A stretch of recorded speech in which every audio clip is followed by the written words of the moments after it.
جس نے آسمانوں کو یکسو ہو کر پیدا کیا، اور میں شرک کرنے والوں میں سے نہیں ہوں۔ اب بھی وہ اپنی بات پر اڑے رہے۔ تب آپ نے فرمایا، تم مجھ سے اللہ کے بارے میں جھگڑ رہے ہو، مجھے تو اللہ راہ دکھا چکا ہے اور اس نے مجھے دلیل عطا فرمائی ہے۔ میں یقیناً جانتا ہوں کہ تمہارے تمام معبود بے بس اور بے طاقت ہیں۔ جاؤ، تم سے اور تمہارے ان معبودوں سے جو ہو سکے کر لو، میرے رب کی مرضی کے بغیر کچھ بھی نہیں ہو سکتا۔ میرے رب نے ہر چیز کے علم کو اپنے گھیرے میں لے رکھا ہے، کیا پھر بھی تم نصیحت حاصل نہیں کرو گے؟ اور میں تمہارے معبودوں سے خوف کیوں کھاؤں؟ تم اللہ سے نہیں ڈرتے؟ ان کو اللہ کا شریک ٹھہرا رہے ہو۔ اللہ نے اس کی کوئی دلیل نازل نہیں کی۔ اگر تم میں صحیح علم ہے تو تم ہی بتلا دو کہ ہم دونوں جماعتوں میں سے امن کا زیادہ حقدار کون ہے۔ امن انہی کے لیے ہے جو ایمان لانے کے بعد دین کو شرک سے خلط ملط نہیں کرتے۔ حقیقت میں ہدایت یافتہ وہی لوگ ہیں۔ یہی ہمارے وہ دلائل تھے جو ہم نے ابراہیم علیہ السلام کو ان کی قوم کے مقابلے میں عطا کیے تھے، اور ہم جسے چاہیں مرتبے میں بڑھا دیں۔ بے شک تیرا رب بڑی حکمت والا ہے۔ ان لوگوں نے پھر بھی کفر ہی کیا، کوئی بھی ایمان نہ لایا۔ چنانچہ ابراہیم علیہ السلام نے ایک بار پھر ہجرت کی اور مصر جا پہنچے۔ مصر کے بادشاہ کو خبر ملی کہ ایک شخص ہجرت کر کے آیا ہے اور اس کے ساتھ ایک عورت ہے، وہ بہت زیادہ حسین و جمیل ہے۔ چنانچہ اس ظالم نے اپنے کارندوں کو بھیجا کہ اس عورت کو میرے پاس لے آؤ، ساتھ ہی اس سے پوچھنا کہ تمہارے ساتھ جو آدمی ہے وہ کون ہے، اگر وہ اس کا خاوند ہو تو اسے قتل کر دینا۔ ادھر بادشاہ نے اپنے کارندوں کو حکم دیا، ادھر اللہ نے ابراہیم علیہ السلام کی طرف وحی بھیج دی۔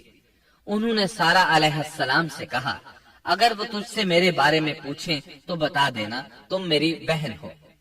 پھر سارا سے بولے، اے سارا، روئے زمین پر میرے اور تیرے سوا کوئی مومن نہیں، یعنی یہ کافروں کی سرزمین ہے، یہاں کوئی مومن نہیں، اس لحاظ سے تم میری دینی بہن ہو۔ پھر بادشاہ نے ابراہیم علیہ السلام کو پیش کرنے کا حکم دیا۔ اس نے آپ سے پوچھا، یہ عورت کون ہے؟ آپ نے فرمایا، یہ میری بہن ہے۔ اس طرح ابراہیم علیہ السلام کی زندگی میں 3 موقع ایسے آئے کہ انہوں نے اللہ کے دین کی حمایت اور مدافعت کے لیے توریہ کیا۔ توریہ کا مطلب یہ ہے کہ واقعہ کچھ اور ہو لیکن کوئی شخص کسی خاص مصلحت کی وجہ سے اسے 2 معانی والے الفاظ کے ساتھ اس انداز میں بیان کرے کہ سننے والا اس واقعہ کو نہ سمجھ سکے، بلکہ اس کا ذہن خلاف واقعہ چیز کی طرف منتقل ہو جائے۔ شریعت نے بعض مخصوص حالات میں اس کی اجازت دی ہے۔ وہ 3 مواقع جہاں ابراہیم علیہ السلام نے توریہ فرمایا، ان کی وضاحت کچھ اس طرح ہے۔ ایک یہ کہ آپ نے میلے پر نہ جانے کی غرض سے ان لوگوں سے کہا تھا کہ میں بیمار ہوں۔ دوسرے موقع پر یہ فرمایا تھا، یہ کام اس بڑے سردار بت کا ہے۔ تیسرے، سارا علیہ السلام کو دینی بہن قرار دیا۔ اس ظالم بادشاہ نے سارا علیہ السلام کو اپنی تحویل میں لے لیا۔ جب سارا علیہ السلام کو معلوم ہوا کہ وہ ایک بدکار شخص ہے تو انہوں نے اللہ تعالیٰ سے دعا کی، اے اللہ، تجھے معلوم ہے میں تجھ پر اور تیرے نبی پر ایمان لائی ہوں اور اپنے جسم کو اپنے خاوند کے سوا ہر ایک سے محفوظ رکھا ہے، لہٰذا آپ اس کافر کو مجھ پر مسلط نہ کیجیے گا۔ چنانچہ اس کافر بادشاہ نے جب سیدہ سارا کو پکڑنے کے لیے اپنا ہاتھ بڑھایا تو اس کا ہاتھ شل ہو گیا اور اپنی جگہ پر جم گیا۔ وہ لگا چیخ پکار کرنے، اس میں اتنی طاقت نہ رہی کہ اپنے ہاتھ کو حرکت دے سکے۔ اس کی آواز سن کر اس کے محافظ بھاگے ہوئے آئے۔ انہوں نے اس کے ہاتھ کو چھڑانا چاہا لیکن چھڑا نہ سکے۔ اس کی یہ حالت دیکھ کر سیدہ سارا خوف زدہ ہو گئی۔ انہوں نے سوچا اگر یہ مر گیا تو لوگ کہیں گے اسے میں نے قتل کیا ہے۔ چنانچہ انہوں نے اللہ سے دعا کی کہ اسے چھوڑ دیا جائے۔ اللہ تعالیٰ نے آپ کی دعا قبول کر لی، اس کا ہاتھ ٹھیک ہو گیا، لیکن وہ ظالم پھر بھی نہ ڈرا۔ اس نے ایک بار پھر آپ کی طرف ہاتھ بڑھایا، اس کا ہاتھ پھر شل ہو گیا۔ سیدہ سارا نے پھر دعا کی، وہ دوبارہ ٹھیک ہو گیا، وہ پھر بھی باز نہ آیا۔